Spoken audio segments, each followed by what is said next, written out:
اب جو اس سورہ مبارکہ کا اصل مضمون ہے وہ ہے ایک رد و قذف، ایک بحث و نزاع ان لوگوں کے ساتھ کہ جو بعث بعد الموت کو محال سمجھتے ہیں، مستبعد سمجھتے ہیں کہ وہ انہونی سی بات ہے ہیہات لما توعدون، جب ہم مٹی ہو کر مٹی میں مل جائیں گے، ہماری ہڈیاں بھی گل سڑ جائیں گی، تو کیا پھر ہمیں دوبارہ اٹھا لیا جائے گا؟ کیا نہ صرف ہمیں بلکہ آباؤنا الاولون، ہمارے ان آباء و اجداد کو بھی اٹھا لیا جائے گا کہ جنہیں گزرے ہوئے اس دنیا سے صدیاں بیت گئیں۔ یہ جو استبعاد ہے، کسی شے کو بعید از قیاس، بعید از وقوع سمجھنا، اصل میں یہ ہے در حقیقت وہ موضوع کہ جو اس سورہ قیامہ کا ہے۔ جیسا کہ میں عرض کر چکا ہوں، قرآن مجید کا عام بھی اسلوب جو ہے وہ خطبے کا ہے، اور یہ بھی میں نے عرض کیا کہ وہ خطبے والا اسلوب اس سورہ مبارکہ میں بہت نمایاں ہے۔ اب خطبے میں آپ کو معلوم ہے کہ ایک مخاطب ہوتا ہے، خطبہ دینے والا خطیب، اور وہ مخاطب ہوتے ہیں جن سے کہ وہ گفتگو کر رہا ہے، جن سے وہ خطاب کر رہا ہے۔ تو مخاطب کا تعین ہو جانا چاہیے کہ اس جگہ پر کون مخاطب ہے، اس لیے کہ انکار قیامت کے بھی اگرچہ ویسے تو میں نے متعدد مواقع پر بیان کیا ہے کہ بہت سی قسمیں ہیں، 6-7 قسم کے ہیں منکرین قیامت، لیکن ان کو آپ جمع کر لیجئے کہ 3 بڑی بڑی قسمیں ہیں۔ ایک تو وہ مادیین یا دہریین ملحدین کہ جو سرے سے نہ خدا کو مانتے ہیں نہ آخرت کو مانتے ہیں۔ دوسرے وہ کہ جو کسی نہ کسی درجے میں خدا کو مانتے ہیں، کوئی ایسی ہستی جو اس کائنات کی خالق ہے، جس نے اس کو بنایا ہے۔ پھر خاص طور پر وہ کہ جو یہ بھی مانتے ہیں کہ تخلیق کائنات میں کوئی اس کا ساجی نہیں ہے، وہی ہے کہ اس نے اس کائنات کو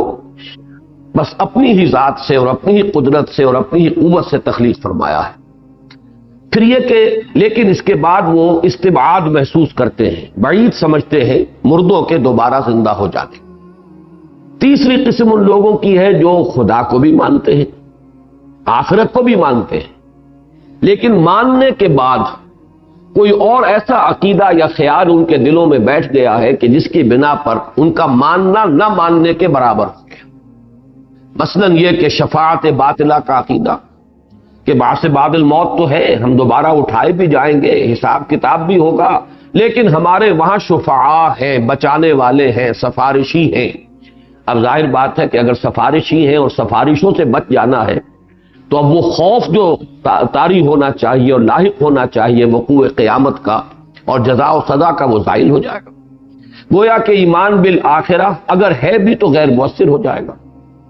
یا اسی کی ایک شکل یہ کہ ہم تو اللہ کے محبوب ہیں، چہیتے ہیں، یہ حساب کتاب تو دوسروں کے لیے، ہمارے لیے نہیں ہے، ہمیں تو وہ اگر جہنم میں ڈالے گا بھی تو گنتی کے چند دن، ہمیں تو بہرحال نکال لیا جائے گا۔ شاید دوسروں کی آنکھوں میں دھول جھونکنے کے لیے، صرف ڈرامہ رچانے کے لیے ہمیں بھی، تاکہ لوگوں کی زبانیں بند ہو جائیں، ہمیں بھی داخل کر دیا جائے گا، لیکن فوراً نکال لیا جائے گا۔ اچھا، یہ محبوب ہونے کے بھی پھر آئندہ اس کے 2 شاخیں رہی ہیں۔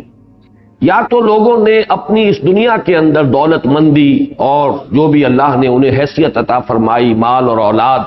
کی فراوانی، اس کو انہوں نے بنیاد بنایا کہ جب اللہ نے ہمیں یہ سب کچھ دیا ہے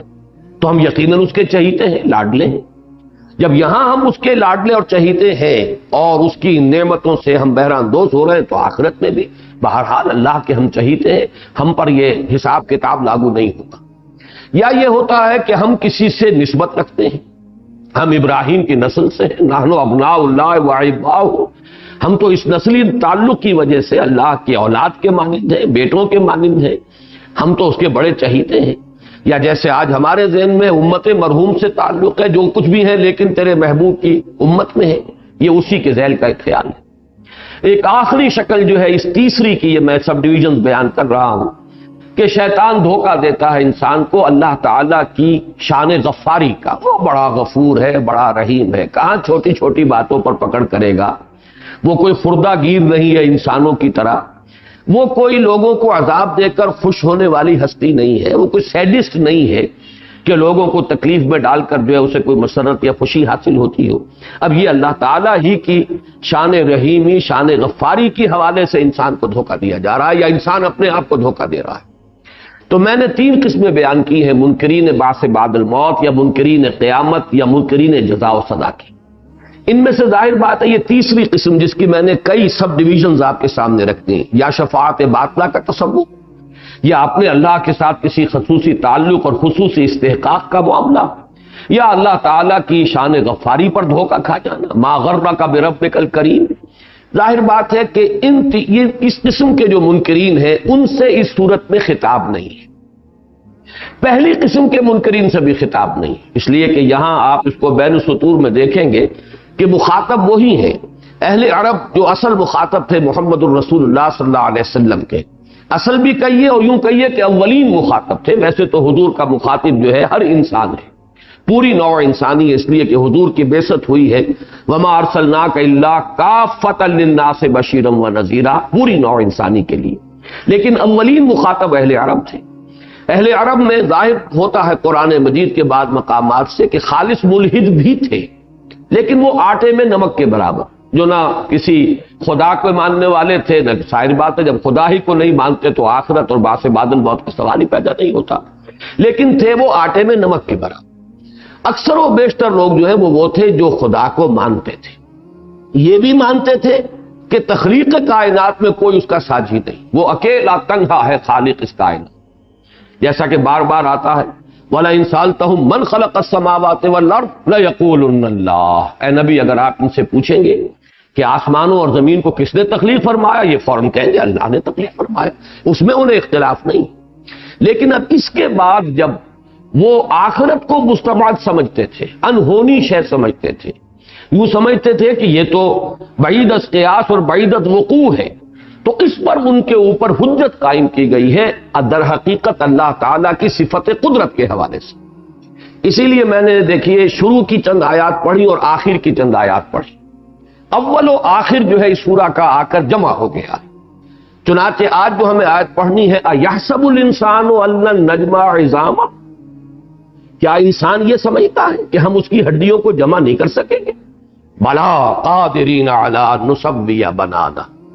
اب اس پر ایک جواب تو وہ دیا ہے جو پھر اسی انداز کا ہے جو میں پچھلی مرتبہ بڑی وضاحت سے بیان کر چکا ہوں،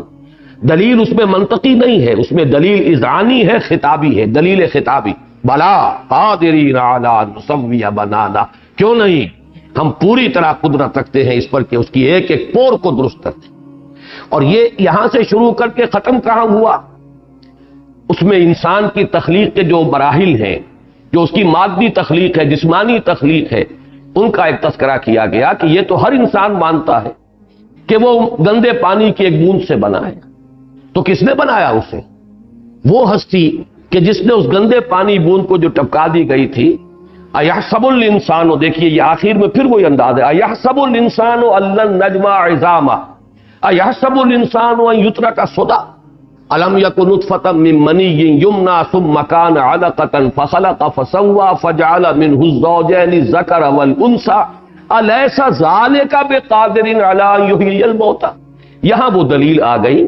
کہ یا تو تم انکار کرو خدا کا، یا تم یہ کہو کہ وہ ہر شے پر قادر نہیں ہو۔ اگر مانو گے اس کو، جب خدا کو مانو گے کسی درجے میں بھی مانو گے، اومنی پوٹنٹ ماننا پڑے گا، علی کل شیء قدیر ماننا پڑے گا، وہ اس کا لازمی وصف ہے، اس کی لازمی صفت ہے۔ پھر اس کی وہ جو قدرت کا ایک مظہر جو ہے تمہارے سامنے موجود ہے، تمہیں معلوم ہے کہ تم گندے پانی کی ایک بوند تھے، پھر وہ ایک خون کی جمے ہوئے خون کی پھٹکی کی شکل تھی، پھر اسی کو بنایا ہے، تسویہ اور تخلیق کے مختلف مراحل سے اس نے گزارا ہے، وہیں سے پھر کسی کو مرد بنا دیا، کسی کو عورت بنا دیا، پھر یہ کہ اسی کے اندر وہ ساری صلاحیتیں رکھ دی ہیں کہ جو کوئی سقراط بنا ہے، کوئی بقراط بنا ہے، کوئی بڑا سائنسدان بن گیا ہے، کوئی آئنسٹائن بن گیا، اس کو کہاں سے آئے؟ تو جس کی خلاقی کا یہ عالم ہے اس کے بارے میں یہ ذہن میں خیال بھی لانا در حقیقت انتہائی نامعقول اور غیر منطقی بات ہے۔ الیس ذالک بقادر علی ان یحیی الموتیٰ، کیا وہ ہستی قادر نہ ہوگی اس پر کہ مردہ کو زندہ کرے؟ یہ ہے اصل دلیل۔ تو اول و آخر جو ہے اس پورے بحث و نزاع کا وہ آپس میں جڑا ہوا ہے، مربوط ہے۔ باقی یہ کہ اس سورہ مبارکہ کے عین درمیان میں ساری رد و قضا اور بحث و نزاع انہی سے ہے، انداز خطبے کا ہے، مختلف اسلوب بدل بدل کر وہ بات جو ہے ذہن نشین کرائی گئی ہے۔ پھر یہ کہ جیسے کسی کے آنکھوں میں آنکھیں ڈال کر بات کی جاتی ہے، انہیں بتایا جا رہا ہے کہ یہ تو بڑی سیدھی سی بات ہے، در حقیقت تمہارے انکار کی وجہ یہ نہیں ہے، انکار کچھ اور ہے، اس کا سبب کچھ اور ہے۔ وہ سبب کیا ہے وہ کھول کر دکھا دیا گیا کہ یہ ہے تمہارا اصل مرض، تمہاری اصل بیماری، تمہارا اصل روگ۔ اس سورہ مبارکہ میں آپ دیکھیں گے خاص اس کا وصف جو ہے، اس میں کئی منظر جو ہیں ان کی نقشہ کشی کی گئی ہے بڑی خوبصورتی کے ساتھ۔ 3 منظر جو ہیں وہ تو بعث بعد الموت اور انسان کی دوسری زندگی اور اس دنیا سے رخصت، اور چونکہ موت بھی جو ایک طرح کی قیامت ہے، جیسے کہ حضور نے فرمایا من مات فقط قامت قیامت ہو، تو ایک تو عالم نزع کا نقشہ کھینچا گیا، بہت ہی یوں سمجھیے کہ تصویر کھینچ دی گئی ہے الفاظ کے اندر کہ پورا نقشہ سامنے آ جاتا ہے۔ پھر جب وہ بڑی قیامت ہوگی تو جو وہ ہولناک حوادث ظاہر ہوں گے، جسے کہا گیا ان زلزلۃ الساعۃ شیء عظیم، ایک نقشہ اس کا دکھا دیا گیا، ایک جھلک اس کی دکھا دی گئی، اس کی بھی منظر کشی کی گئی۔ پھر جب وہ بعث بعد الموت کے بعد یوم القیامہ، یوم القیامہ جیسا کہ میں بیان کر چکا ہوں وہ دن ہے یوم حشر، جس دن کے یوم یقوم الناس لرب العالمین، تمام نوع انسانی تمام جہانوں کے پروردگار کے سامنے کھڑی ہوگی اپنے محاسبے کے لیے۔ تو یہ 3 نقشے تو وہ ہیں کہ جو وہ قیامت صغریٰ، ہر انسان کی قیامت یعنی موت، پھر یہ کہ وہ قیامت کبریٰ جب آئے گی زلزلۃ الساعہ، پھر بعث بعد الموت کا منظر کہ جب کہ میدان حشر میں لوگ کھڑے ہوں گے، 3 منظر تو وہ ہیں۔ پھر ایک منظر دکھایا گیا ہے ان منکرین کے اندر جو تکبر تھا، جو شان استغنا، جس طرح وہ حضور صلی اللہ علیہ وسلم کا استہزاء کرتے تھے، تو استہزاء کا نقشہ بھی آیا ہے اور ان کا تکبر اور ان کے استغنا کا نقشہ بھی آیا ہے۔ تو اس سورہ مبارکہ میں جس کو ہم تصویر لفظی کہتے ہیں، الفاظ میں کسی ایک واقعے کا اور ایک کسی منظر کا ایسا نقشہ کھینچ دینا کہ ایسے محسوس ہو مخاطب کو کہ جیسے وہ اسے اپنی آنکھوں سے دیکھ رہا ہے، تو اس سورہ مبارکہ کے اندر جو ہے یہ مناظر خاص طور پر سامنے آئے گے۔ ایک اس کے عین وسط میں مضمون آیا ہے، وہ ذرا اس عام مضمون کی لڑی سے ذرا ہٹا ہوا معلوم ہوتا ہے، اور وہ ہے حضور سے خطاب، اور اس کے اندر خاص طور پر قرآن مجید سے متعلق بعض اہم باتیں آئی ہیں، وہ پھر میں اس کے جو اس کا مقام اور محل ہوگا اس میں اس کی وضاحت کروں گا۔ اب ہم شروع کر رہے ہیں ایحسب الانسان ان لن نجمع عظامہ، بلکہ اس سے پہلے یہ سمجھ لیجئے کہ جب 2 قسمیں یہاں آئیں، لا اقسم بیوم القیامہ ولا اقسم بالنفس اللوامہ، تو اب منطقی طور پر انسان کا ذہن تلاش کرتا ہے کہ یہ 2 قسمیں کس چیز پر کھائی گئیں۔ مقسم علیہ وہ یہاں محذوف ہے، اور مقسم علیہ کو محذوف کرنے سے در حقیقت کسی شے کی اور قطعیت جو ہے، اس درجے وہ شے حقیقت کبریٰ ہے کہ وہ گویا کہ اس کو بیان کرنے کی بھی ضرورت نہیں۔ البتہ اگر اس حذف کو کھولا جائے تو وہ خطبہ جو میں نے اپنے پہلے درس میں بھی بیان کیا تھا، پھر ہمارے اس کتابچے میں بھی موجود ہے دعوت اللہ، اس میں جب حضور نے قسم کھا کر کہا ہے واللہ، اب یہاں سے بات شروع ہوتی ہے لَتَمُوتُنَّ كَمَا تَنَامُونَ ثُمَّ لَتُبْعَثُنَّ كَمَا تَسْتَيْقِظُونَ ثُمَّ لَتُحْسَبُنَّ بِمَا تَعْمَلُونَ ثُمَّ لَتُجْزَبُنَّ بِالْإِحْسَانِ إِحْسَانًا وَبِالسُّوءِ سُوءًا وَإِنَّهَا لَجَنَّةٌ أَبَدًا أَوْ لَنَارٌ أَبَدًا۔ یوں سمجھیے کہ یہ پورا خطبہ جو ہے در حقیقت وہ جواب قسم ہے جو یہاں محذوف ہے، جسے کہ نبی اکرم صلی اللہ علیہ وسلم نے اپنے الفاظ کے اندر کھول کر بیان کر دیا۔ خدا کی قسم تم سب پر موت وارد ہو کر رہے گی جیسے کہ تم روزانہ رات کو سو جاتے ہو، اور پھر خدا کی قسم تمہیں لازماً اٹھا لیا جائے گا جیسے کہ تم روزانہ صبح کو بیدار ہو جاتے ہو۔ پھر یقیناً تمہارا محاسبہ ہوگا ان اعمال کا جو تم کر رہے، پھر یقیناً تمہیں جزا دی جائے گی، بھلائی کا بھلا بدلہ، برائی کی بری سزا، اور وہ یا تو پھر جنت ہے ہمیشہ ہمیش کے لیے اور یا آگ ہے ہمیشہ ہمیش کے لیے۔ تو یہ گویا کہ جواب قسم ہے جو یہاں محسوس ہے۔ اب اس کے بعد جو ہے وہ رد و قدح اور بحث و نزاع شروع ہوئی۔ ایحسب الانسان ان لن نجمع عظامہ، کیا انسان یہ سمجھتا ہے کہ ہم اس کی ہڈیوں کو جمع نہ کر سکیں؟ یہ وہی استبعاد، انہونی سی بات، بہت مشکل، محال سمجھنا اس کا۔ اس میں تفسیری سوال یہ ہے کہ انسان سے مراد کیا ہے، چونکہ الف لام لام تعریف لگا ہوا ہے، تو ایک تو امکان یہ ہے کہ کوئی معین انسان پیش نظر ہو، کوئی معین انسان جس نے کہ حضور کے سامنے آ کر بڑی ڈٹائی کے ساتھ آخرت کا انکار کیا ہو اور بعث بعد الموت کی نفی کی ہو، تو اس کے حوالے سے شاید یہ گفتگو کی جا رہی ہے۔ چنانچہ روایات سے معلوم ہوتا ہے کہ ایک شخص تھا عدی ابن ابی ربیعہ، اور یہ اخنس ابن شریق کا داماد تھا۔ اخنس ابن شریق جو ہے وہ قریش کے سرداروں میں سے تھا، اور حضور کے جو سب سے زیادہ ایذا پہنچانے والے تھے مکے میں جو لوگ کفار میں سے، ان میں سے ایک وہ بھی ہے۔ ابو جہل، عقبہ ابن ابی معیط، اخنس ابن شریق، اس کا یہ داماد ہے۔ اور ان دونوں کے بارے میں حضور صلی اللہ علیہ وسلم کی ایک دعا بھی آتی ہے کہ پروردگار مجھے ان دونوں کے شر سے، غالباً بہت پڑوسی تھے، قریبی پڑوسی تھے حضور کے، اور پریشان کرتے رہتے تھے، تو یہ دعا آئی ہے کہ اللہم اکفنی شر جاری سو، اے اللہ مجھے اپنے ان جو برے پڑوسی ہیں ان کے شر سے اپنی حفاظت اور اپنے امان میں رکھ، کفایت فرما میرے لیے، میری طرف سے مدافعت فرما۔ تو ایک تو رائے یہ ہے، اور روایت میں یہ آتا ہے کہ اس شخص نے آ کر بڑی ڈٹائی سے کہا کہ کیا کہتے ہو محمد تم آخرت کے بارے میں؟ حضور نے جب بات سمجھائی صلی اللہ علیہ وسلم تو اس نے یہ کہا کہ خدا کی قسم اگر میں اپنی آنکھوں سے بھی دیکھ لوں جو تم کہہ رہے ہو تب بھی میں تمہاری تصدیق نہیں کروں گا۔ کیسے ہو سکتا ہے یہ انسان جو ہے اس طریقے سے مٹی میں مٹی ہو کر مل جائے پھر جمع ہو جائے؟ تو ایک رائے تو یہ ہے کہ یحسب الانسان میں مراد وہ عدی ابن ابی ربیعہ ہے۔ ایک رائے حضرت عبداللہ ابن عباس کی ہے رضی اللہ تعالی عنہ، اور اس سے پہلے تو میرا ذہن ادھر زیادہ منتقل نہیں ہوا تھا، آج میں نے جب زیادہ غور کیا ہے سورہ مبارکہ پر تو مجھے ان کی رائے بڑی قوی معلوم کی، اور وہ یہ کہ اس سورہ مبارکہ میں جو الانسان کے حوالے سے بات ہو رہی ہے وہ ابو جہل ہے، اس لیے کہ وہ سب سے زیادہ آؤٹ سپوکن تھا حضور کی مخالفت میں، اور اسی کے بارے میں آخر میں بھی جو آیا ہے ثم ذهب الى اهله يتمطى، اس کے بارے میں بھی روایت آتی ہے کہ اس میں جو نقشہ کھینچا گیا ایک متکبر انسان کا کہ اکڑتا ہوا، یعنی گویا کہ حضور کی بات کو رد کرتے ہوئے، مذاق اڑاتے ہوئے پھر اکڑتا ہوا اپنے گھر کی طرف چل دیا، اس کے بارے میں روایت آتی ہے کہ وہ بھی ابو جہل تھا، اس کے ساتھ یہ واقعہ پیش آیا تھا۔ حضور نے اسی سے کہا تھا اولا لک فاولا ثم اولا لک فاولا، اور پھر وہی الفاظ ہیں کہ جو وہی قرآنی نے بھی اختیار کیے اور وہی الفاظ قرآن مجید میں بھی نازل ہو گئے۔ تو میں بھی یہ سمجھتا ہوں کہ جیسے ولید ابن مغیرہ، اس کا ذکر قرآن مجید میں دو مقامات پر ہے، سورہ نون میں بھی ہم تفصیل سے پڑھ چکے اسی کا ذکر ہے، پھر سورہ مدثر میں تعین کے ساتھ اسی کا ذکر ہے۔ اسی طرح ابو جہل کا معاملہ ہے کہ وہ بھی مخالفین میں چونکہ اہم ایک شخصیت کا حامل تھا، اور قریش کی جو بھی ہائرارکی تھی اس میں اس کا ایک مقام تھا، بڑی اہمیت کا حامل شخص، تو اس کا ذکر بھی دو صورتوں میں، ایک تو جو پہلی وحی کے ساتھ ملحق ہیں آیات، وہ سورہ علق میں جس کا ذکر ہے وہ ابو جہل ہے، دوسرے یہ کہ اس سورہ قیامہ میں بھی حضرت عبداللہ ابن عباس کا یہ قول جو ہے مجھے وقی معلوم ہوا ہے کہ اس میں الانسان سے مراد ابو جہل ہے۔ البتہ یہ کہ یہ بات ذہن میں رکھیے کہ ایک ہے تعویل خاص، اس میں ہم یہ تحقیق کریں گے، اور اگر روایات ملتی ہیں تو وہ بات بالکل ہمارے نزدیک قابل قبول ہوگی،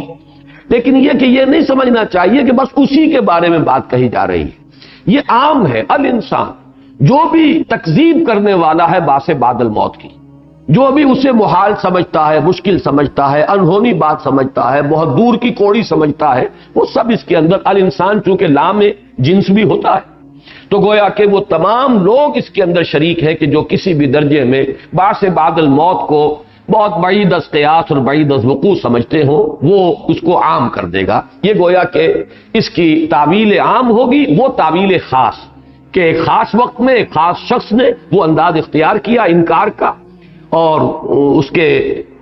نفی کا، لیکن یہ کہ اس پر یہ آیات نازل ہوئی وہ گویا کہ عین اس وقت نزول کے وقت تو اس واقعے پر چسپاں ہو گئی، لیکن ان کا مفہوم عام ہے۔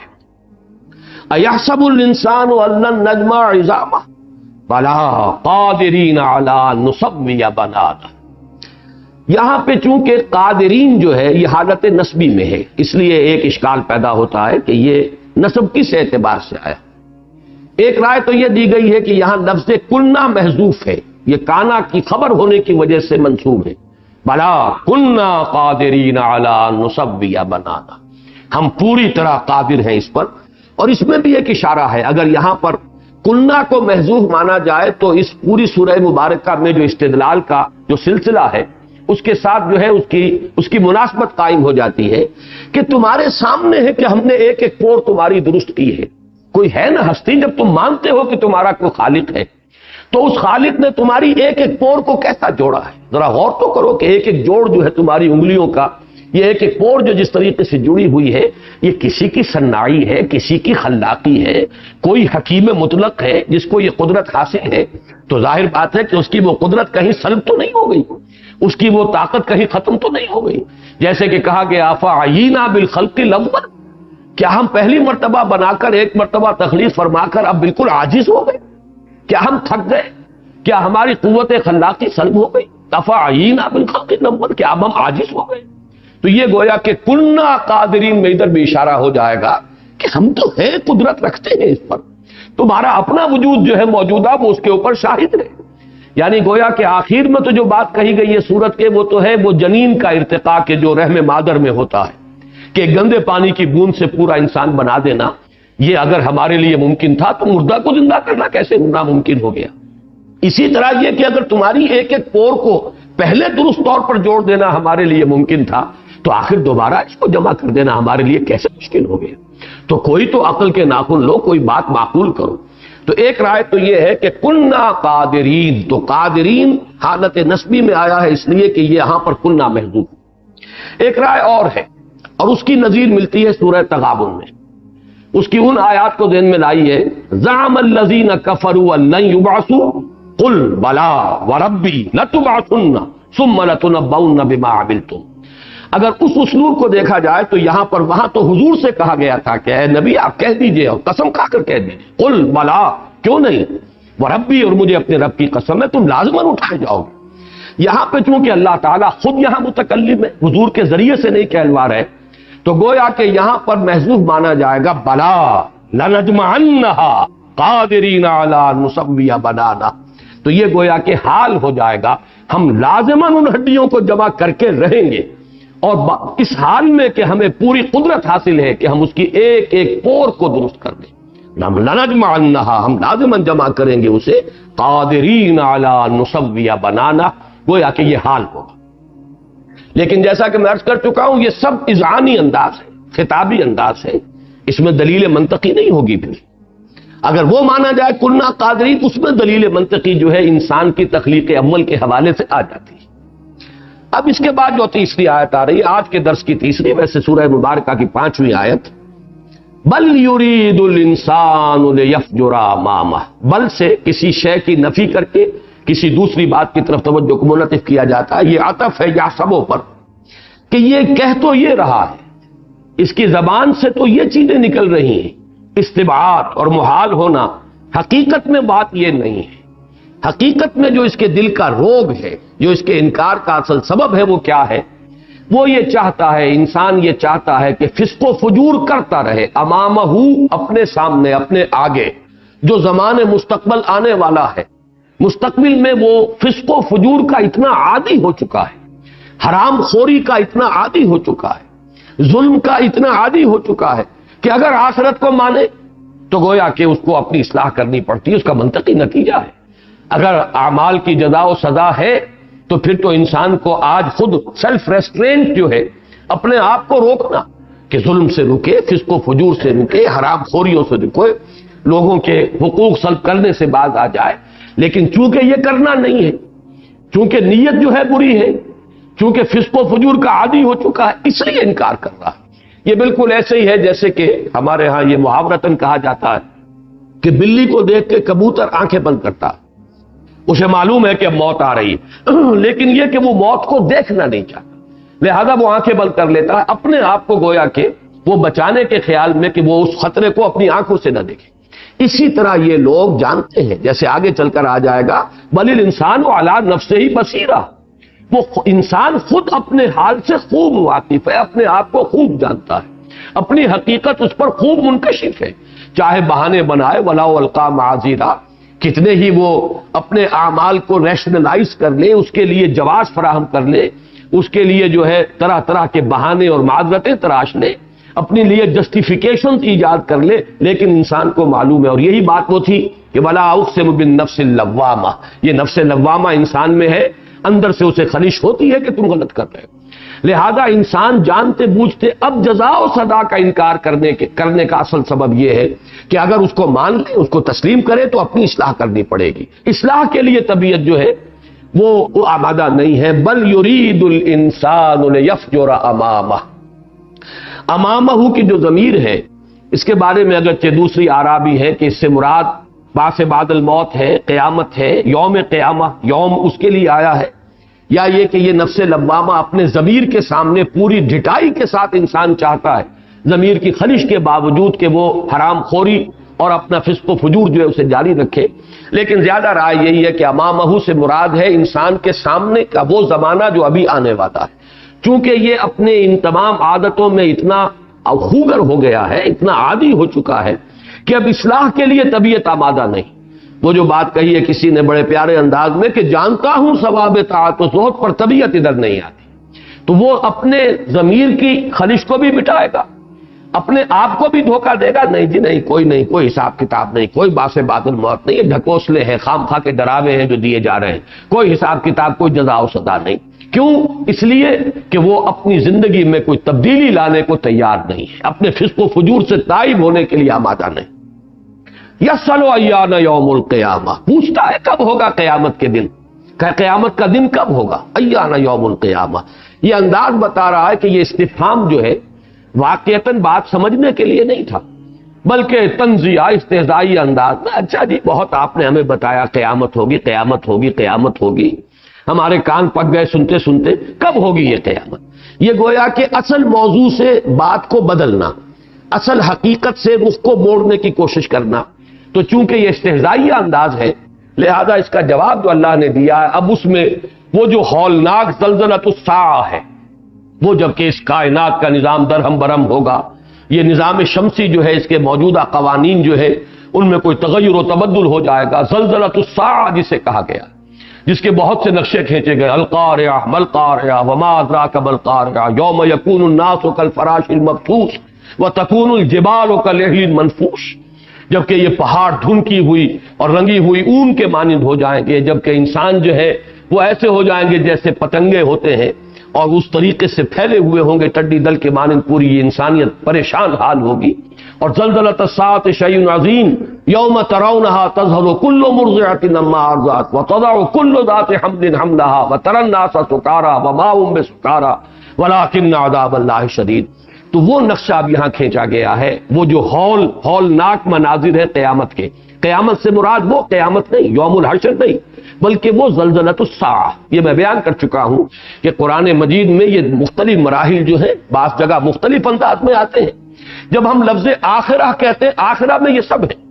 ایمان بالآخرہ کے اجزاء یہ ہیں، جیسا کہ میں نے ابھی آپ کو حضور کے خطبے کے حوالے سے سنایا کہ ہماری موت ہو جائے گی، پھر ہمیں اٹھا لیا جائے گا، پھر ہمیں جمع کیا جائے گا، اللہ کے حضور میں پیشی ہوگی، حساب کتاب ہوگا، وزن اعمال ہوگا، جزا و سزا کے فیصلے ہوں گے، پھر جنت بھی حق ہے اور آگ بھی حق ہے، جہنم بھی حق ہے. والجنت حق والنار حق والساعۃ حق. یہ تمام چیزیں جو ہیں ان کو جمع کر لیجئے تو یہ گویا کہ ایمان بالمعاد یا ایمان بالآخرہ ہے. لیکن اس کے مختلف اجزاء کے لیے زلزلۃ الساعہ، اسے الساعہ کہا جاتا ہے. اور قیامہ جو ہے ٹیکنیکلی وہ تو کھڑے ہونے کا دن ہے بعث بعد الموت کے بعد، جب عدالت خداوندی میں اللہ کے حضور میں نوع انسانی کھڑی ہو. تو فرمایا اس زلزلۃ الساعہ کے بارے میں یہاں جو اس کے نقشے کھینچے گئے ہیں، ظاہر بات ہے مستقبل کی بات ہے. پھر یہ کہ اس وقت جب یہ نظام شمسی درہم برہم ہو جائے گا یا پوری کائنات کے نظام میں کوئی تبدیلی آئے گی تو اس کا اس وقت کوئی تصور کرنا ہمارے لیے ممکن نہیں. مختلف جو اس کی جھلکیاں مختلف جگہوں پر دکھائی گئی ہیں ان سب پر ہمارا اجمالی ایمان ہونا چاہیے. یہ آیات متشابہات میں سے ہیں، ان کی بہت زیادہ کھود کرید جو ہے وہ مناسب بھی نہیں ہے، لیکن یہ کہ اس کا ایک نقشہ جو ہے وہ جو دکھایا گیا یہاں اسے سمجھ لیجیے. فَإِذَا بَرِقَ الْبَصَرُ، یہ برقہ بھی اس کی جو ہے قرات ہے اور برقہ بھی ہے. جیسے کہ بجلی جب کونتی ہے تو نگاہیں چکا چوند ہو جاتی ہیں، پھر انسان جو ہے متحیر اور مدہش ہو کر رہ جاتا ہے، اس کے اوپر دہشت طاری ہوتی ہے اور تحیر کی کیفیت وہ ہے فَإِذَا بَرِقَ الْبَصَرُ. جب نگاہ چندھیا جائے گی انسان متحیر اور مدہش ہو کر رہ جائے گا، دہشت زدہ ہو کر رہ جائے گا. جیسے کہا گیا کہ ان کی نگاہیں ٹنگی کی ٹنگی رہ جائیں گی، شاخصۃ الابصار، ان کی نگاہیں جو ہے وہ ٹنگی ہوئی ہوں گی. تو اس طریقے سے اس کا نقشہ پہلا کھینچا گیا فَإِذَا بَرِقَ الْبَصَرُ. اور اصل میں جو کنٹراسٹ دکھایا جا رہا کہ اس وقت تو یہ بڑا اکڑ کر اور بڑی شان استغنا کے ساتھ اور بڑا استہزائی انداز،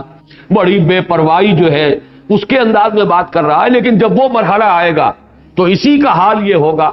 کہ دہشت زدہ ہوگا، متحیر ہوگا، نگاہیں چنھیائی ہوئی ہوں گی۔ وَخَسَفَ الْقَمَرُ، خسف کے دونوں معنی ہیں۔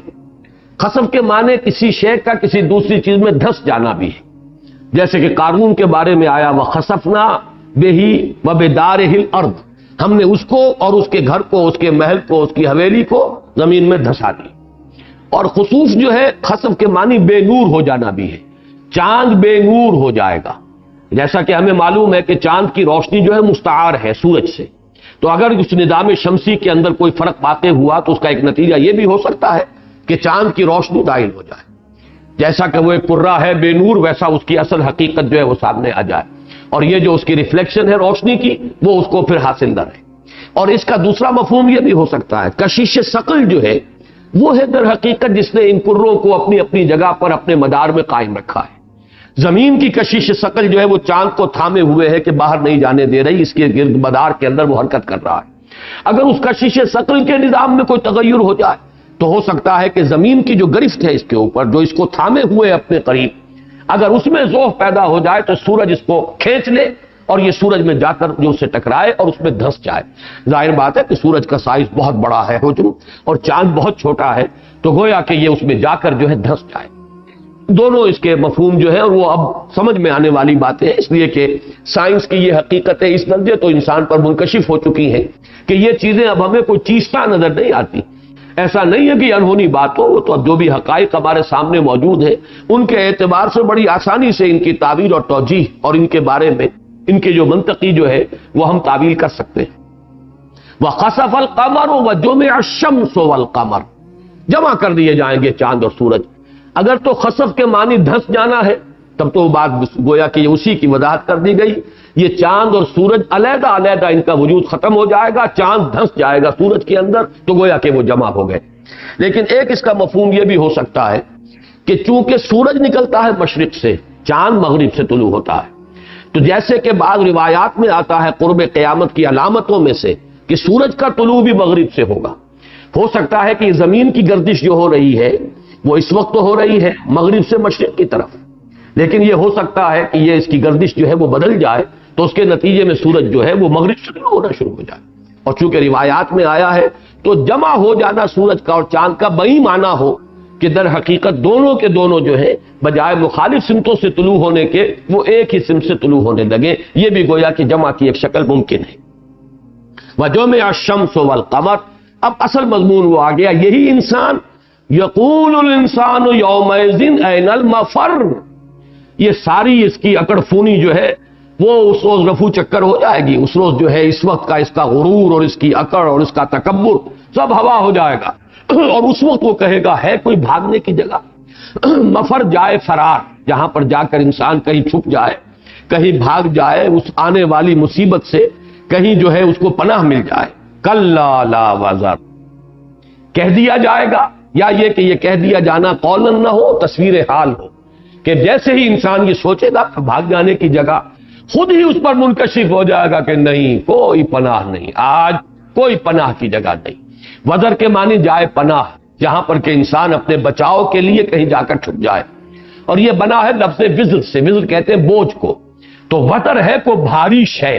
بھاری شے جو ہے بڑی شے، ثقیل شے، بھاری شے، وہ کسی انسان کے لیے پناہ گاہ بنتی ہے۔ پہاڑ کو خاص طور پہ یہاں پہ پہاڑوں پر چڑھتا ہے انسان کسی مصیبت سے بچنے کے لیے۔ ساوی الی الجبل الی جبل یعصمنی من الماء، حضرت نوح علیہ السلام کے بیٹے نے بھی کہا تھا کہ میں پہاڑ پر چڑھ جاؤں، اور وہ نقشہ بھی ذہن میں لے آئیے کہ غزوہ احد میں بھی جب مسلمانوں کو عارضی طور پر ایک شکست سے سابقہ پیش آیا ہے تو حضور اور آپ کے صحابہ جبل احد کی طرف چڑھے ہیں، اور اسی ذریعے سے اس وقت جو ہے وہ بچاؤ حاصل ہوا۔ تو اسی کے حوالے سے یہ لفظ آیا ہے کلا لا وزر، نہیں کوئی پناہ گاہ نہیں ہے، کوئی نہ جائے فرار ہے، نہ کہیں جا کر چھپ کر اور پناہ لینے کے کا کوئی امکان ہے۔ الی ربک یومئذ المستقر، اس دن تو لا محالہ کشاں کشاں تیرے رب ہی کی طرف جائے قرار ہے، وہیں جا ٹھہرنا ہوگا، وہیں جا کھڑے ہونا ہوگا، وہی رجوع کی جگہ ہے، اس کے سوا کہیں کوئی جائے فرار نہ ہوگی۔ یُنَبَّأُ الْإِنسَانُ يَوْمَئِذٍ بِمَا قَدَّمَ وَأَخَّرَ۔ اب وہ جائے قرار کیوں ہوگی،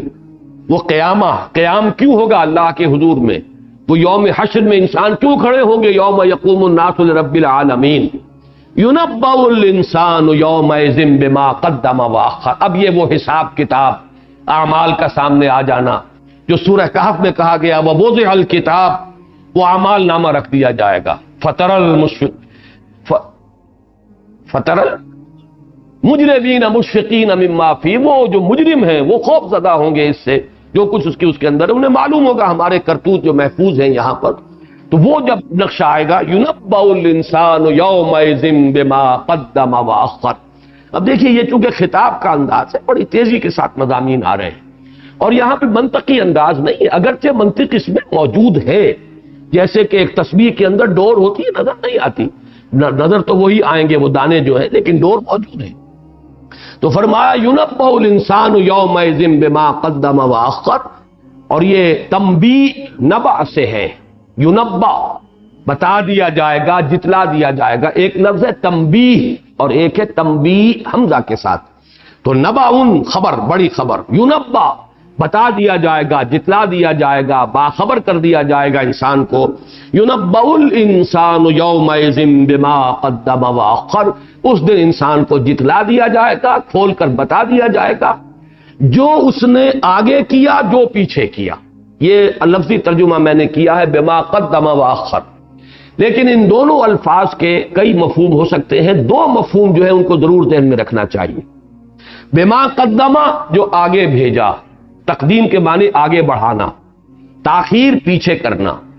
ہر انسان کے اعمال خواہ و صالحات ہوں خواہ سیئات، ان کے دونوں حصے ہیں۔ ایک تو اپنی زندگی میں ہم آگے بھیج رہے ہیں عمل، وہ ہمارے سے پہلے پہنچ کر اللہ کے ہاں اس نامہ اعمال میں درج ہو رہے ہیں، بلکہ بعض روایات سے معلوم ہوتا ہے کہ ہر ہمارا قول جو ہے، اگر وہ قول جو ہے وہ حسنہ ہے، اچھا ہے، عمدہ بات ہے، وہ جو کلمت جو کہا گیا قرآن مجید میں کہ ایک جو کلمہ طیبہ کی مثال جو ہے ایک بہت بڑے اور بڑے پاکیزہ اور بہت اچھے درخت کی مثال ہے، تو ہر کلمہ جو آپ کی زبان سے نکلتا ہے، سبحان اللہ، الحمدللہ، یہ گویا کہ ایک بیج ہے جو جنت میں جا کر وہ ایک درخت کی شکل اختیار کرے گا اور یہ پروان چڑھیں گے، اور یہ تمام جو ہمیں باغات ملیں گے جنت میں انشاءاللہ، وہ یہی کلمات طیبات ہیں کہ جو ہماری زبان سے یہاں ادا ہوتے ہیں۔ تو یہ تو گویا کہ آگے ہے جو ہم بھیج رہے ہیں۔ اسی طرح جس کے اعمال سیئہ ہیں وہ گویا کہ آگے درج ہو رہا ہے حساب، وہ ڈیبٹ ہوتا چلا جا رہا ہے اس کا کھاتا، لیکن ان اعمال کے اثرات بھی ہوتے ہیں جو انسان کے مرنے کے بعد بھی جاری رہتے ہیں۔ آپ نے کوئی اچھا کام کیا، اس کے اثرات آپ کے بعد بھی باقی رہے، یہ حساب میں درج ہوتا رہے گا۔ یہی ہمارے ہاں تصور ہے صدقہ جاریہ کا۔ آپ نے اپنی اولاد کی پرورش اچھی کی ہے، وہ اپنی اولاد کی پرورش اچھی کریں گے۔ آپ نے انہیں مسلم و مومن بنا کر اٹھایا ہے، اس میں آپ نے کوئی محنت کی ہے، کرنے والا تو اللہ ہے، کاسب جو ہے ہم ہیں، باقی فاعل حقیقی تو اللہ ہے، لیکن آپ نے اس کے لیے کوئی محنت کی ہے، کوئی کوشش کی ہے، کوئی اثار کیا ہے، کوئی جد و جہد کی ہے، تو اب جہاں تک ان کے اثرات پھیلتے چلے جائیں گے، اگر ان کے ذریعے سے کہیں دعوت خیر جو ہے دنیا میں پھیلی، ان سب کا حساب، وہ جن کے وہ اعمال ہوں گے وہ اپنی جگہ پر، لیکن ان سب کی نیکیوں کا اندراج جو ہے وہ آپ کے کھاتے میں بھی ہوتا رہے گا۔ انسان حیران ہو جائیں گے دیکھ کر کہ ہمارے اعمال ایسے تو نہیں تھے، لیکن یہ کہ معلوم ہوگا کہ ان اثرات جو اس کے باقی رہے ہیں ان کے کہاں کہاں تک پہنچے، اس کو ہم تو حساب کتاب کر ہی نہیں سکتے۔ جیسے کہ بعض جو درود کے جو صیغے ہیں ان میں یہ الفاظ بڑے پیارے آتے ہیں کہ اللہم صلی علی محمد بعدد من صلی وصام، اے اللہ رحمت نازل فرما، شفقت اور عنایت نازل فرما محمد پر صلی اللہ علیہ وسلم، ان تمام لوگوں کی تعداد کی مناسبت سے جو نماز پڑھی جنہوں نے کبھی یا روزہ رکھا، اس لیے کہ جس نے نماز پڑھی اور جس نے روزہ رکھا وہ محمد الرسول اللہ کے طفیل، آپ نے وہ دعوت حق لوگوں تک پہنچائی، آپ نے یہ مبارک اعمال لوگوں کو سکھائے، اب وہ نسل بعد نسل وہ مبارک اعمال جو ہیں وہ منتقل ہوتے چلے آ رہے ہیں، تو در حقیقت تو وہ شجرہ طیبہ جو بھی ان اعمال صالحہ کا پوری دنیا میں پھیلا ہوا ہو، وہ ہے تو در حقیقت نقطہ آغاز تو ان کا وہ سعی بلیغ ہے جو محمد الرسول اللہ نے فرمائی۔ لہذا آپ کے وہ اس کے اندر جو ہے نیکیوں کے اندر اس کا درجہ جو ہے آپ کے درجات بڑھتے چلے جائیں گے اور ان تمام نیکیوں کا اندراج ہو۔ اسی طرح کسی نے اگر بری کوئی نئی رسم شروع کی، نئی بری ریت ڈال دی، اب جب تک دنیا میں یہ چلے گی اس شخص کے کھاتے کے اندر بھی اس کے گناہ کا اندراج ہوتا رہے۔ تو یہ گویا کہ اعمال انسانیہ کے دو پہلو ہو گئے، ایک اس کی اپنی زندگی میں گویا کہ اس سے پہلے وہاں پہنچ گئے اور درج ہو گئے، یا انہوں نے پودوں کی شکل اختیار کر لی جنت کے درختوں کی، اور یا وہ جہنم کا ایندھن جو ہے وہ بن گئے، اس کے لیے منتظر ہے کہ تو نے ہمیں یہاں بھیجا تھا اور ہم تیرا انتظار کر رہے ہیں۔ اور یا یہ ہے کہ دوسرا حصہ اس کے اعمال کا وہ ہے جو اس کے بعد بھی اس دنیا کے اندر اس کے اثرات جاری رہیں گے، یا وہ صدقہ جاریہ کی صورت میں، یا کوئی سنت سیئہ، کوئی نئی رسم، کوئی بدعت جس کا ایجاد کیا ہے، اب وہ چلتی جائے گی اور اس کے گناہ کا جو ہے اندراج ہوتا رہے گا۔ اور دوسرے معنی اس تقدیم و تاخیر کے یہ ہے، یہ ذرا گہرے معنی ہے کہ انسان ہر مرحلے پر اپنی زندگی میں ایک دوراہے پر کھڑا ہوتا ہے، کسی شے کو مقدم کرتا ہے، کسے مؤخر کرتا ہے، جسے آپ انگریزی میں پرائرٹیز کہتے ہیں۔ کوئی مرحلہ آتا ہے کس چیز کو مقدم کروں، کس کو مؤخر کروں۔ مال کی منفعت تو حاصل ہو رہی ہے، لیکن ہے گناہ کی بات، اللہ کی طرف سے ناراضگی ہوگی، اللہ کی ناراضگی کو پس پش ڈالا اور مال کی جو طلب اور لالچ تھی اپنے نفس کے اندر اس کا اتباع کر لیا، گویا کہ اپنے نفس کو مقدم کیا، اللہ کو پیچھے کر دیا۔ ہر وقت انسان یہی کر رہا ہے، یا آخرت کو سامنے رکھے گا یا دنیا کو رکھے گا۔ آخرت کو مقدم رکھے گا اپنے سامنے، دنیا کو مؤخر کرنا پڑے گا، ثانوی درجے میں رکھنا ہوگا، جتنی بھی ہو جائے، روکھی سوکھی مل جائے، جس طرح بھی گزر بسر ہو جائے، مجھے بہرحال طالب آخرت بننا ہے۔ یا وہ دنیا ہی کو اپنا مطلوب و مقصود بنا کر آگے رکھے گا، آخرت کو پس پش ڈال دے گا۔ جیسے کہ قرآن مجید میں بار بار آیا، بل تؤثرون الحیات الدنیا والآخرۃ خیر وابقیٰ۔ ایثار کے معنی ہی ترجیح کے ہیں، تم ترجیح دیتے ہو دنیا کی زندگی کو، حالانکہ آخرت ہے جو باقی ہے اور بہت بہتر ہے، ہمیشہ جاری رہنے والی ہے۔ دنیا کی زندگی تو ہر شخص جانتا ہے کہ فانی ہے، ختم ہو جانے والی ہے، کچھ پتہ نہیں کب موت کا بلاوا آ جائے اور یہ زندگی کی مہلت جو ہے ختم ہو جائے۔ تو یہ جو ہے ایثار جو ہے، کلا بل تؤثرون الحیات الدنیا والآخرۃ خیر وابقیٰ، یہ مضمون آگے بھی آئے گا، کلا بل تحبون العاجلۃ وتذرون الآخرہ، یہی مضمون پھر سورہ دہر میں بھی آئے گا، ان ہؤلاء یحبون العاجلہ ویذرون وراءہم یوما ثقیلا، یہ لوگ جو اس عاجلہ کی محبت میں گرفتار ہیں اور وہ یوم ثقیل، یوم قیامت جو آنے والا ہے اس کو انہوں نے اپنے پسے پش ڈال دیا ہے، اس کا تصور بھی ذہن میں رکھنا نہیں چاہتے،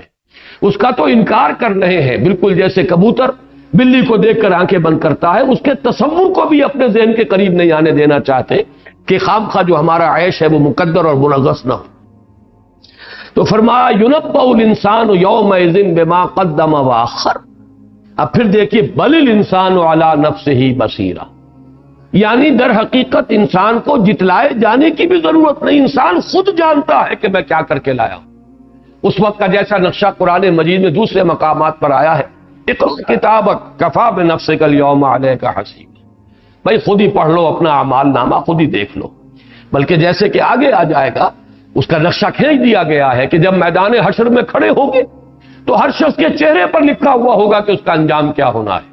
جس کی مثال میں دیا کرتا ہوں کہ اسکولوں میں جب رزلٹ ڈکلیئر ہوتا ہے، 31 مارچ کو ہوا کرتا تھا کبھی، تو جب کھڑے ہوتے تھے طالب علم تو ہر شخص کے چہرے پر لکھا ہوا ہوتا تھا،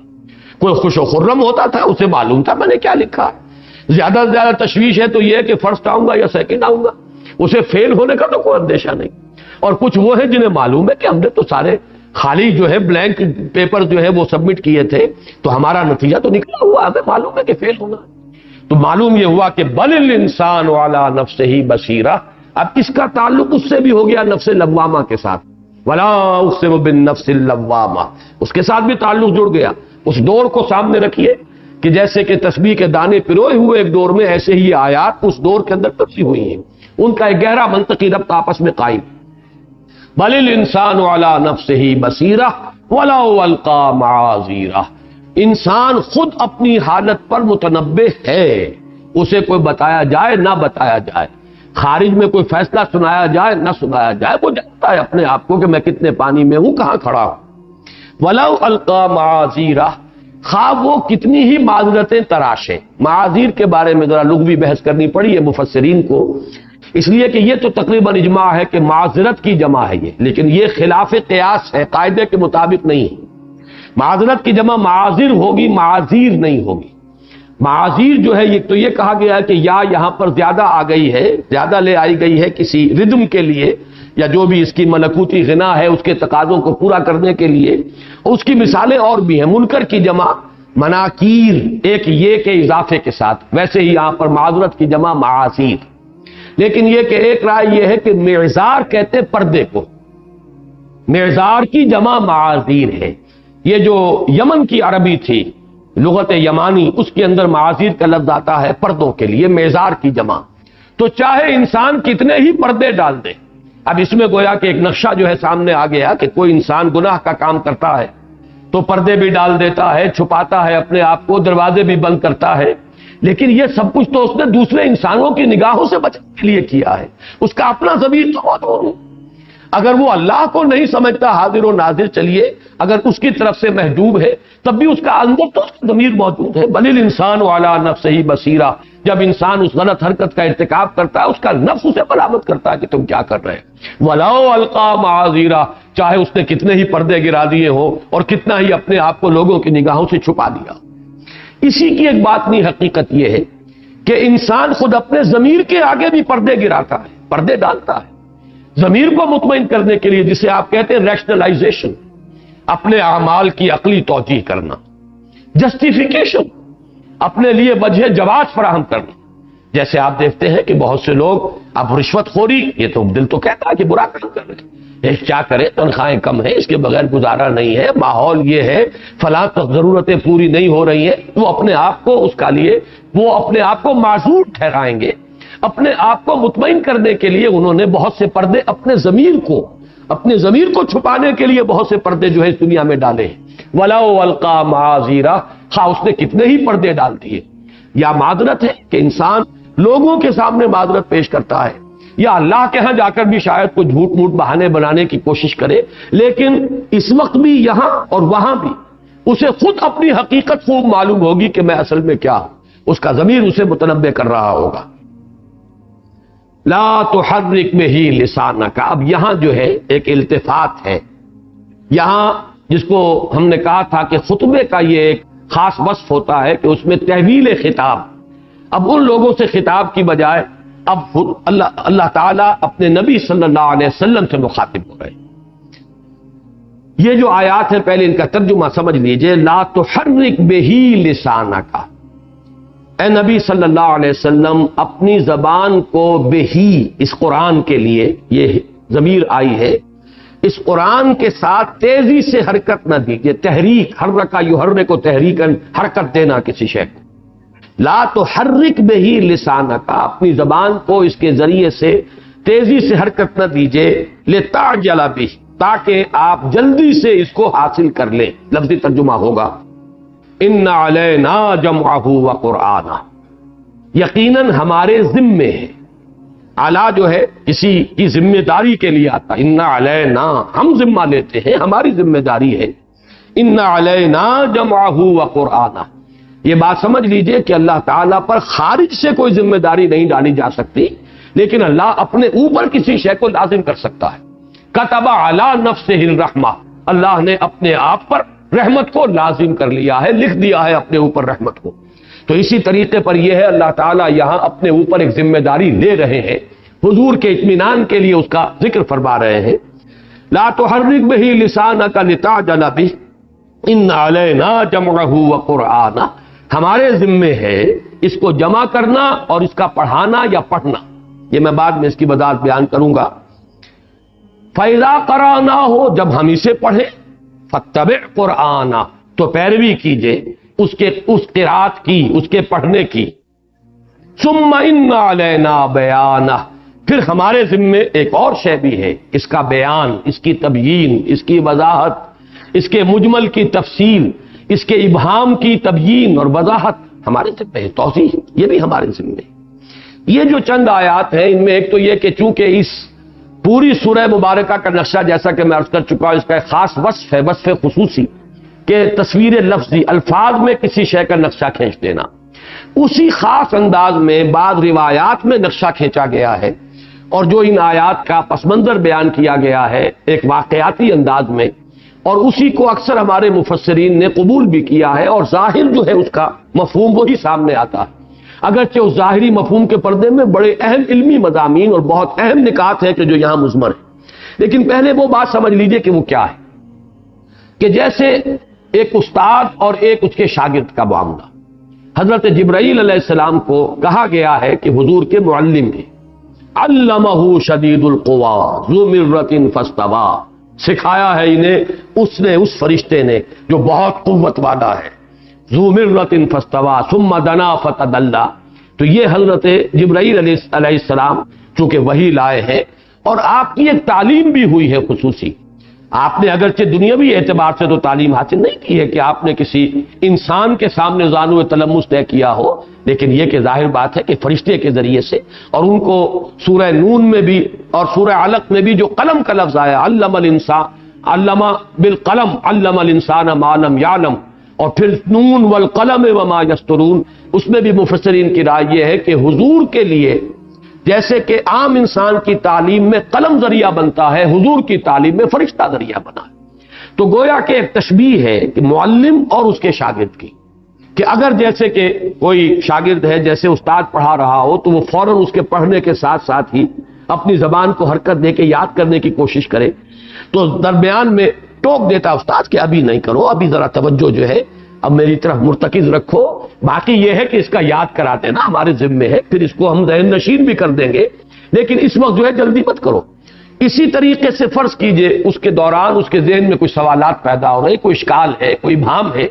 اور اس کی طرف ذہن جو ہے وہ منعطف ہو رہا ہے، تو وہ استاد اسے متوجہ کرے کہ اس کی بھی پرواہ نہ کرو، ابھی ذرا متن پر اپنی توجہ کو مرتکز کرو، اس میں جو کچھ مخفی ہے اور جو اس کے اندر اس کی تفصیل کی ضرورت ہے، توضیح و تبیین کی ضرورت ہے، وہ بھی ہم کر دیں گے۔ تو یہ انداز یہاں پر آیا ہے، اور اسی کو بعض مفسرین نے اس کو کافی سمجھا ہے نظم کلام کے اعتبار سے بھی، کہ اس پوری صورت کے مضمون میں چونکہ یہ ایک عجیب سی بات آ گئی ہے درمیان میں، اس کا بظاہر کوئی تعلق نہیں جڑتا، شروع کا مضمون، بعد کا مضمون، سارا معاملہ قیامت کا آ رہا ہے، بعث بعد الموت کا آ رہا ہے، اس کے انکار کرنے والوں پر یا اسے بہت ہی بعید سمجھنے والوں سے رد و قضا ہو، درمیان میں حضور سے یہ گفتگو، پھر حضور سے یہ گفتگو بھی قرآن کے بارے میں جس کا بظاہر کوئی ربط نہیں بنتا، تو انہوں نے اسی مثال پر اکتفا کی ہے اور اسی کے دامن میں پناہ لی ہے کہ اگر کوئی استاد کسی کو پڑھا رہا ہو، پڑھاتے پڑھاتے وہ محسوس کرے کہ شاگرد کی توجہ ذرا ادھر ادھر ہو رہی ہے، وہ پوری توجہ جو ہے مرتکز نہیں کر رہا اس مضمون پر، تو وہ تھوڑا سا اس کو متنبہ کرے گا اور پھر اپنا درس جو ہے وہ جاری کر دے گا۔ تو اصل درس تو وہی ہے جو شروع میں ہے اور بعد میں ہے، یہ درمیان میں ایک التفات ہے ایک معلم کے انداز میں محمد الرسول اللہ صلی اللہ علیہ وسلم کی جانب اللہ تعالیٰ، یا یوں سمجھیے کہ یہاں معلم حقیقی تو اللہ تعالیٰ نے اس وقت حضور کو صلی اللہ علیہ وسلم ذرا سا متوجہ کیا ہے کہ ذرا ابھی ان چیزوں پر توجہ مت دیجیے، ہمارے ذمے ہے یہ تمام چیزیں بھی اپنے وقت پر اپنے محل پر، یہ ہم ذمہ داری ہے ہماری ہے، ہم اسے پوری کریں گے، اس وقت ذرا جو ہے ان احتیاطوں کو ملحوظ رکھیے۔ اور مولانا امین حسن اصلاحی صاحب نے بھی، اگرچہ وہ نظم کلام کے بہت بڑے یعنی قائل ہیں، لیکن انہوں نے بھی بس اسی پر اکتفا کیا ہے۔ اس میں ایک جو لطیف ہے انداز اس کے نظم کلام کا، وہ میں بعد میں بیان کروں گا۔ اس میں ایک طرف تو یہ بات سامنے آ گئی، لیکن اس میں ایک تو لفظ عجلت آیا ہے اور اس کے ساتھ جمع کا لفظ آیا، قرآن کا لفظ آیا، یہ تمام جو مضامین ہیں قرآن مجید کے نہایت اہم مضامین، جمع و ترتیب قرآن کا موضوع، جسے ہمارے ہاں بعض لوگوں نے بڑے ہی فتنے کا ایک جو ہے عنوان بنا دیا ہے، چنانچہ ہمارے ہاں وہ لوگ موجود ہیں جو دھڑلے کے ساتھ کہتے ہیں کہ قرآن مجید جو اصل ترتیب تھا اس ترتیب پر نہیں ہے، وہ ترتیب کچھ اور تھی،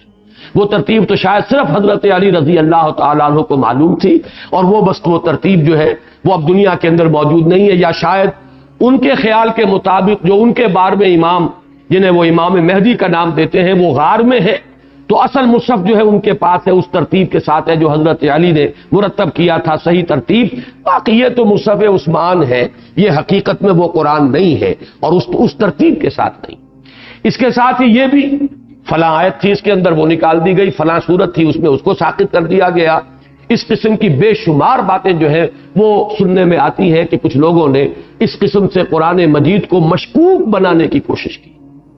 اگرچہ مولانا فراہی رحمۃ اللہ علیہ نے اہل تشیع کے بھی بعض محققین کے اقوال نقل کیے اپنی تفسیر میں، تفاسیر فراہی سورہ قیامہ کی تفسیر میں انہوں نے کچھ حوالے دیے کہ ان کے بھی بہت بڑے بڑے محققین جو ہے وہ، اور خاص طور پر وہ کہ جو اولین زمانے کے ہیں، جو ان کے سلف ہیں، جو ان کے اس زمانے کے علماء ہیں، ان کی صراحتیں موجود ہیں کہ قرآن یہی ہے اور بلا کم و کاست ہے، اس میں کوئی کمی نہیں ہے، ہمارا پورا ایمان ہے کہ ما بین الدفتین یہ قرآن محفوظ ہے اور صحیح ترتیب کے ساتھ۔ اصل میں ہوا یہ ہے کہ جو گمراہی ہے وہ کچھ جب پھیلتی چلی جاتی ہے تو اس کی شکلیں بدلتی ہیں۔ جیسے کسی نے بھی اہل تشیع میں سے ان کے جو متقدمین ہیں، کسی نے یہ نہیں کہا کہ حضور کی جو یہ 4 صاحبزادیاں ہیں ان میں سے اصل میں تو حضور کے صلب سے تو صرف حضرت فاطمہ زہرا ہے، باقی 3 تو ربیبیں ہیں، یعنی حضرت خدیجہ رضی اللہ تعالی عنہا کی بیٹیاں جو سابق شوہر سے تھیں، جو حضور کی گود میں پلی بڑھی تو ہیں،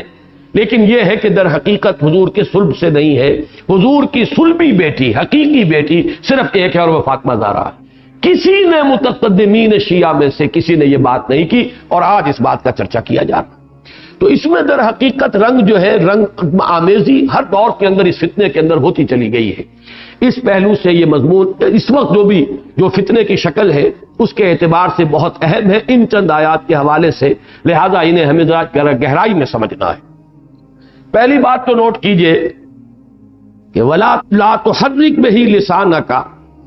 اے نبی صلی اللہ علیہ وسلم مت حرکت دیجئے اس قرآن کے ساتھ اپنی زبان کو۔ اس میں اصل سبب کیا تھا؟ اس تحریک لسان کا اصل سبب کیا تھا؟ 2 اسباب معلوم ہوتے ہیں قرآن مجید سے۔ ایک تو یہ کہ شوق، حضور کو اشتیاق رہتا تھا، حضور چاہتے تھے جلدی جلدی قرآن مجید نازل ہو، اس میں جو وقفہ آتا تھا وہ آپ پر شاق گزرتا تھا۔ چنانچہ ایک جو ہے حضور صلی اللہ علیہ وسلم کا ایک شکوہ، وہ شکوہ تو قرآن میں نقل نہیں ہوا، جو حضرت جبرائیل علیہ السلام سے حضور نے کیا کہ آپ دیر دیر سے آتے ہیں، ہم انتظار کرتے رہتے ہیں، ہمیں وحی کا انتظار رہتا ہے۔ لیکن اس کا جواب جو دیا گیا ہے حضرت جبرائیل کی طرف سے وہ سورہ مریم میں موجود ہے، وَمَا نَتَنَزَّلُ إِلَّا بِأَمْرِ رَبِّكَ، اے نبی ہم آپ کے رب کے حکم کے بغیر نازل نہیں ہو سکتے۔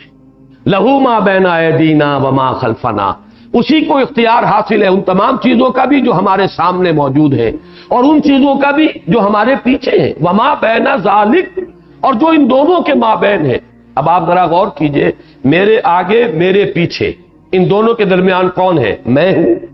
میرے آگے وہ بھی اللہ کا اختیار، میرے پیچھے وہ بھی اللہ کے اختیار میں۔ وما بین ذالک، اور جو ان دونوں کے درمیان ہے یعنی میں خود اللہ تعالیٰ کے حکم کا پابند ہوں، اس کے اذن کا محتاج مطلق۔ لہو ما بین ایدینا وما خلفنا وما بین ذالک وما کان ربک نسیا، اور اے نبی آپ کا پروردگار بھولنے والا نہیں ہے۔ یہ وقفہ اگر پڑھتا ہے تو کسی نسیان معاذ اللہ تعالیٰ کی کسی بھول کی وجہ سے نہیں ہے، یا نسیان کے ایک معنی یہ بھی ہے نظر انداز کر دینا، توجہ کو ہٹا دینا۔ آپ یہ نہ سمجھیے کہ اس میں جو وقفہ پڑتا ہے وہ اللہ تعالیٰ کی نظر عنایت و نظر شفقت جو ہے آپ کی طرف سے کہیں ہٹ گئی ہے، یہ نہ سمجھیے۔ اور یہ آپ کو معلوم ہے جب فترۃ الوحی کا موقع ہوا ہے اور کچھ عرصہ گزرا ہے، وحی رک گئی تھی، تو یہاں تک بھی الفاظ احادیث کے اندر موجود ہیں کہ حضور یہ فرماتے ہیں کہ مجھ پر اتنا غم اور اتنا صدمہ تھا کہ کبھی کبھی میرے دل میں خیال آتا تھا کہ میں پہاڑ کی چوٹی پر سے اپنے آپ کو گرا دوں۔ اب یہ دیکھیے کہ کس قدر ایک انتہائی فعل ہے، لیکن حضور کو قرآن مجید کا جو شوق اور اشتیاق اور اس کے سلسلے کے اندر کوئی وقفہ پڑ جانا جو ہے کتنا آپ پر شاق گزرتا تھا، وہ اس بات سے واضح ہوتا ہے۔ تو ایک تو یہ کہ وجہ یہ ہو اس تعجیل کا کہ شوق، اس کی طرف اشارہ ہے لِتَعْجَلَ بِهِ، آپ جلدی جلدی حاصل کرنا چاہتے ہیں، اس لیے جیسے کوئی شخص جلدی سے اپنے سبق کو ایک شاگرد یاد کرتا ہے، ایک طالب علم، تاکہ اگلا سبق ملے۔ اگر یہ سبق تیار نہیں تو استاد اگلا سبق نہیں دے گا، لیکن اس سبق کو میں پوری طریقے سے سمجھ لوں، یاد کر لوں، محفوظ کر لوں، اور پھر یہ کہ اگلے سبق کے لیے میں امیدوار بن سکوں اور اس کا جو ہے میں مستحق قرار پاؤں۔ تو ایک تو یہ کہ یہ تعجیل آپ کی شوق کی بنیاد پر تھی۔ لیکن اگلا لفظ یہ ظاہر کر رہا ہے انا علینا جمعہ و قرآن. جہاں تک اس تعجیل کا تعلق ہے اس کے لیے قرآن مجید میں نظیر موجود ہے. وہ سورہ طٰہٰ کی آیت ہے وَلَا تَعْجَلْ بِالْقُرْآنِ مِنْ قَبْلِ أَنْ يُقْضَى إِلَيْكَ وَحْيُهُ. اے نبی آپ قرآن کے لیے جلدی نہ کیجیے اس سے پہلے کہ اللہ تعالیٰ کی اپنی مشیت کے تحت اپنی حکمت کے تحت اس کی وحی کی تکمیل کے لیے جو مقرر وقت ہے جو مدت معین ہے اس سے پہلے آپ اپنے شوق اور اشتیاق کی وجہ سے قرآن کے لیے جلدی نہ کیجیے. تو معلوم ہوا کہ لِتَعْجَلَ بِهِ اور وَلَا تَعْجَلْ بِالْقُرْآنِ مِنْ قَبْلِ أَنْ يُقْضَى إِلَيْكَ وَحْيُهُ ان دونوں کے اندر مناسبت موجود ہے. اس کی نظیر قرآن میں سورہ طٰہٰ میں بھی پائی جائے. البتہ یہ کہ ذرا غور کیجئے اس پر. اگر یہاں اصل سبب یہ ہوتا تو اگلا جو اگلی آیت ہے اس میں مضمون ہونا چاہیے تھا ان علینا جمعہ و قرآن کی بجائے یہاں تاجلہ کی بجائے لفظ آنا چاہیے تھا ولا تحرک بہ لسانک لتحفظہ. اے نبی آپ اپنی زبان کو تیزی سے حرکت نہ دیجئے کہ اسے حفظ کر لیں اسے یاد کر لیں مبادا کہ کہیں کوئی لفظ آپ سے چھوٹ جائے کہیں آپ بھول نہ جائیں. اس کے لیے ہو رہا ہے ان علینا جمعہ و قرآن. جواب جو دیا جا رہا ہے وہ یہ ہے کہ اس کو جمع کر دینا ہماری ذمہ داری ہے. اس میں سے کوئی چیز جو ہے آپ بھولیں گے نہیں. اس کی نظیر بھی موجود ہے سنقرئک فلا تنسیٰ سورۃ الاعلیٰ میں. ہم آپ کو پڑھائیں گے جمع کر دیں گے آپ کے سینے میں اس لیے کہ لفظ قرأ کے اندر بھی ایک مفہوم جو ایسے مادے کے اعتبار سے جمع کرنے کا مفہوم ہے. فلا تنسیٰ تو آپ بھولیں گے نہیں. تو میں نے آپ کو بتایا کہ دونوں امکانات ہیں. ایک شوق اشتیاق کی بنا پر اجلت ایک اس خوف اور اندیشے کی بنا پر آپ کا زبان کو حرکت دینا کہ کہیں میں کوئی چیز بھول نہ جاؤں. ایک بہت بڑی امانت کی ذمہ داری ہے. کہیں ایسا نہ ہو کہ کوئی لفظ یا کوئی اس کا حصہ جو ہے میں یاد نہ کر سکوں اور اس امانت کی حفاظت کا حق ادا نہ کر سکوں. یہ دو اسباب یہاں ہو سکتے ہیں. تو جیسا کہ میں نے عرض کیا اگرچہ قرآن مجید میں دونوں کی نظیر موجود ہے لیکن یہاں پر علینا جمعہ سے اشارہ ہو رہا ہے بھول جانے کے اندیشے کا اور لتعجل بہ سے اشارہ ہو رہا ہے آپ کے اشتیاق اور شوق کا. گویا کہ یہ دونوں مضامین یہاں اللہ تعالیٰ نے دو علیحدہ الفاظ استعمال کر کے دونوں کی طرف اشارہ کر دیا. اب یہاں سے مضمون شروع ہو رہا ہے قرآن کے جمع و ترتیب کا. ہمارے ذمے ہے اسے جمع کرنا اور اس کا پڑھنا. لفظی ترجمہ کیا گیا ہے اس کا پڑھنا لیکن اس کا اصل مفہوم سمجھ لیجئے. اس سے مراد ہے ترتیب. جب کوئی